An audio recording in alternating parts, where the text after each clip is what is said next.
watching Spirit Spotlight.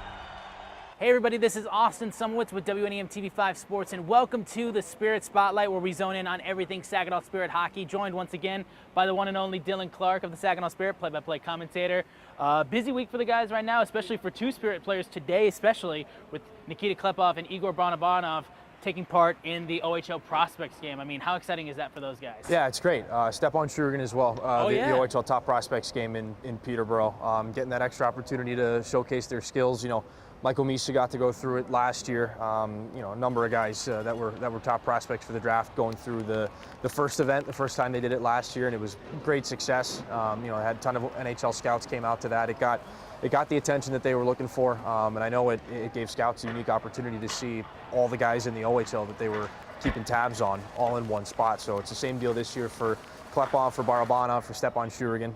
Those guys get named to Central Scouting's midterm rankings, and they get that opportunity at the top prospects game as well. And I mean, we saw guys like Stepan, especially over the weekend in that game against the Spitfires, making huge saves to keep Saginaw in the game when they were trailing 2-0, and then they come back and win it with a huge overtime win goal from Carson Harmer. I mean, like, now the Spirit have won 3 out of their last 5. I mean, just talk to me right now just with the way the guys have been playing, especially in that last game over the weekend. Yeah, it's they find ways. It's not always the prettiest. I think the Windsor game is probably the best example of that, but they find a way to dig deep at the end of the game, and for one reason or another, they seem to play real well against the Spitfires, especially on home ice. 3-0 here in this building against Windsor this year, and you know, a little bump from the captain. Dima Zhilkin plays his first game with the C on home ice. I don't think it's any surprise that he finds the back of the net to tie things up late. And like you said, the Carson Harmer OT winner. So a lot of good feelings here in this building to cap off that weekend on Saturday. And I mean, guys that have worn the C for this franchise, guys like Brayden Hache, guys like Ethan Hay, Michael Misa, of course, and now, like you said, Dima Zhilkin. Just like, talk to me real quickly, like that taking place and him being announced the new captain on Friday. Just like, how big was that for him as a player? Well, for him, it's huge. You know, everybody. I know it's. I mean, I don't want to speak on his behalf. I'm sure he just said it to you when you filmed with him. But it's a huge honor, you know, to be the one player that's tapped to kind of lead everybody else and be that go-between between the coaching staff and the players and the GM as well.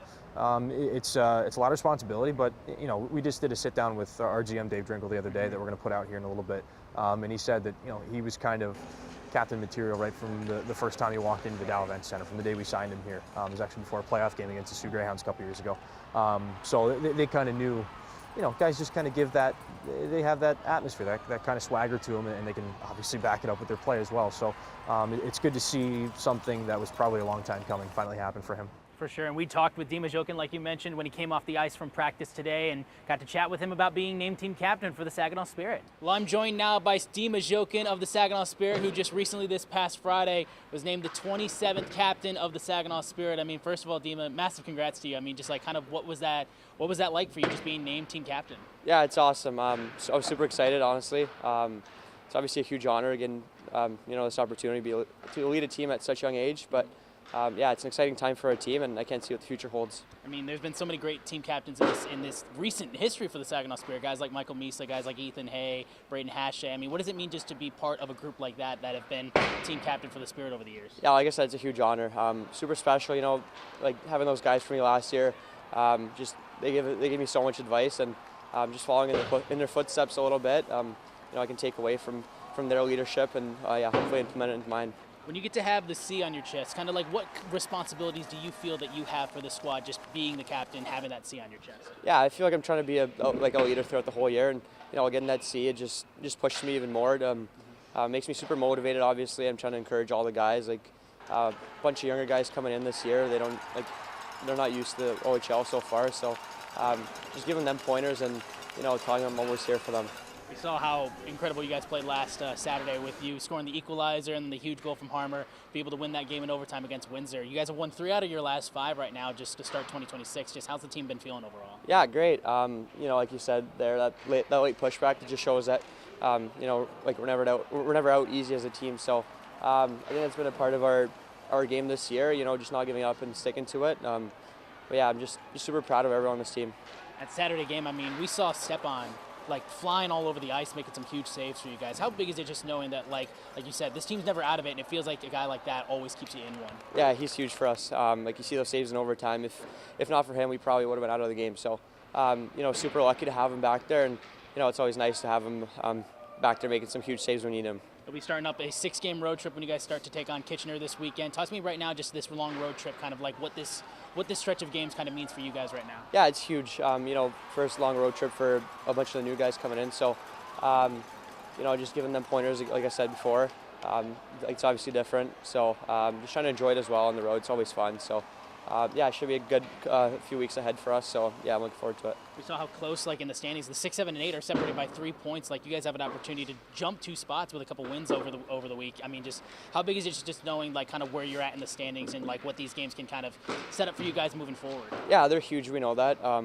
We gave a few guys away, but our goal of playing late in the season hasn't changed. So we're motivated, and yeah, we're looking to climb up the rankings. Lastly, I mean, with these long road trips, what is some of the things that you guys like to do to kind of pass the time on those long bus rides that just like kill the time when you guys are making those long road trips? Yeah, a lot of chatter for sure. Card games, it's a big one, but yeah, watching hockey here and there. So yeah.